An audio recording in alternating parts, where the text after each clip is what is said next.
Kickstarter? Alright, these videos probably need to be longer than that. 1977.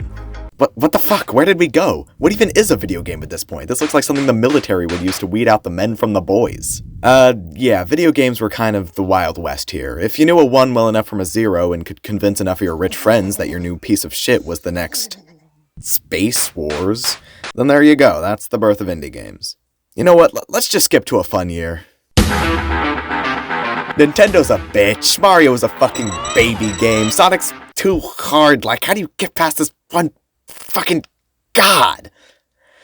Sega's a bitch. The console manufacturers have had the power for too long. It's time for the people to make a real game. Motherfucking Doom, baby! Indie games were finally worth your time, with PC developers learning what a goddamn soundtrack is and releasing Wolfenstein 3D and Doom. You grab a shotgun, start blowing some guys' heads off, walk into this room, start punching this demon in the face. My little guy at the bottom kinda looks like Richard Nixon. 2004. No indie game could exist without Cave Story. Yes, Doom and Wolfenstein were the first big ones, but the industry had remained very AAA focused from that point onward, with new competitors like PlayStation and Xbox blowing everyone away. But just the sheer idea that one guy could make a whole-ass game, have said game be a Metroidvania, a beloved genre that had been kind of dead for years, and to have it released to universal critical acclaim, it was inspiring. The catalyst for indie games to be taken seriously, and with Valve's PC game marketplace Steam slowly on the rise, people were going to have a platform to sell their games on too. However, this would take a while to build up to where it is. A good indie was still a diamond in the rough, and in an era where video games were a medium for your estranged uncle to build up his mental dexterity with Dr. Kawashima, said good indie looked mostly like World of Goo. An absolute classic, but it's not winning Game of the Year. Or according to Metacritic, it might.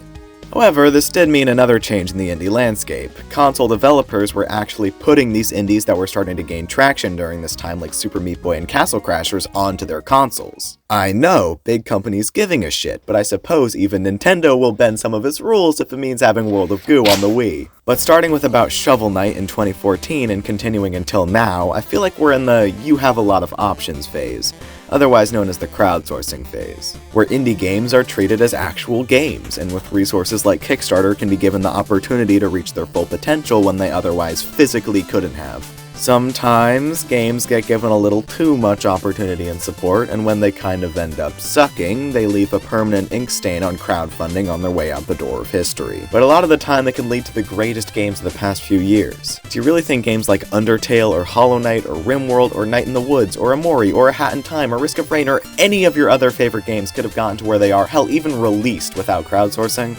I really don't think so. This also allowed game publishers to find the games with good publicity significantly easier to further support them and allow devs to release their games to more platforms. Companies with a focus on publishing, solely indie games like Devolver Digital, Annapurna Interactive, and Team 17, would emerge around this time and snatch up games with a decent amount of hype surrounding the release to mutual benefit. We are now in a time where you can just make a game and put it on Steam to sell, just like that. Of course, if you want your game to get bought, you'll have to do a little more than that, but the idea that anyone can make a game has honestly helped indies gain a better reputation and provide so much variety. Sure, it'll mean some oversaturation and some people who are not qualified to make a game trying anyway, but hey, this is the video game industry. We've been dealing with that shit since Bubsy 3D. When an indie game was good, that used to be like an impressive feat. When an indie game had the same polish and nuance as a AAA title, that was a truly special game.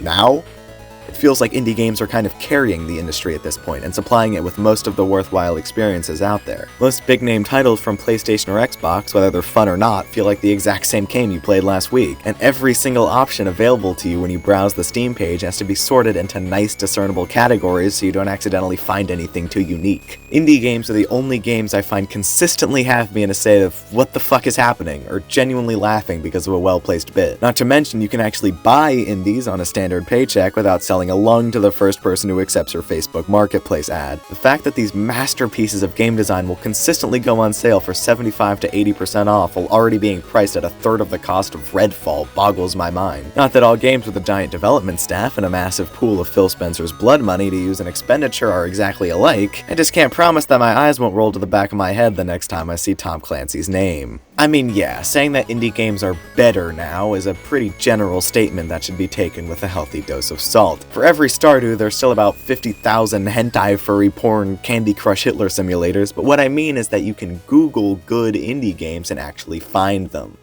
incredibly easily. You have options, endless options really. Not even all the good ones are popular, not even close. Yeah, we all love a good Hades, but who the fuck's heard of King and Knight?